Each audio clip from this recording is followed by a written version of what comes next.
I want to go back to the panel. Mr. Biswajit Dev, Mohandas Pai, as well as Rajiv Rudi. You know, this is not an election budget.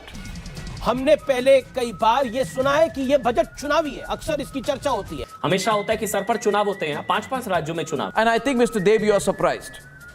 You're surprised because this is not an election budget. आमतौर पर यह आंका जाता है कि जो भी budget आता है चुनाव से ऐन पहले तो चुनावी बजट होगा, लेकिन ये जोखिम उठाया है नरेंद्र मोदी ने।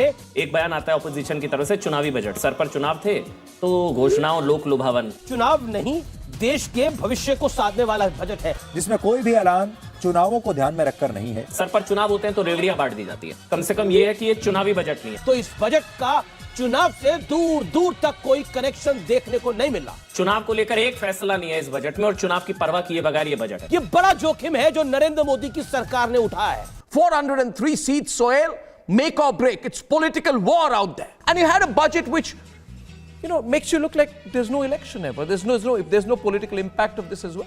They're not seeking it. That's big, isn't it?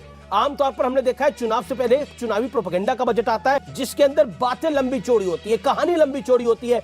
एक आसान तरीका होता है जिसमें अब बात बड़ी बड़ी कर सकते हो, लफ्ज़ी बड़ी बड़ी कर सकते हो। इस मामले में उल्टा हो गया, आज आप इतना बोल पा रहे हैं क्योंकि ये चुनावी बजट नहीं है। अगर मैं गलत हूं तो बताइए। सरल शब्दों में बोलूं तो यूपी चुनाव से पहले नोटबंदी हो गई थी, गुजरात चुनाव से पहले जीएसटी आ गया। लेकिन इस बजट के अंदर लफ्ज़ी बड़ी बड़ी नहीं है जिसमें यह कहा जा रहा है कि देखिए हम आपके लिए चांद तारे तोड़ लाएंगे। चांद तारे तोड़ने की बात नहीं है। तो चुनाव सर पर है, उसके बावजूद ये चुनावी बजट नहीं। ये बजट जो है इसमें चुनावी प्रोपेगेंडा नहीं, चुनाव वाला ये बजट नहीं है। चुनावी बजट है या नहीं है? आज पूरी तरह से हम कंफ्यूज्ड है पूरा देश कि ये बजट 25 साल का है या ये बजट 1 साल का एनुअल बजट है। चुनावी नहीं है कम से कम। हर वित्त मंत्री को ऐसे विचारकों का शुक्रिया अदा करना चाहिए।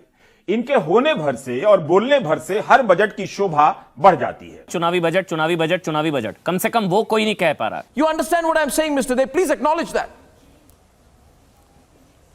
आप सभी को मुबारक हो, भारत अमृत काल में प्रवेश कर गया है। आप अगरबत्ती जरूर जला लें। 25 साल आगे के विजन वाला बजट आया है। जरूरी नहीं कि इसी साल अभी ही सारा समझ लिया जाए। इस बजट को संभाल कर रखिए, अगले 25 साल तक समझते रहिएगा।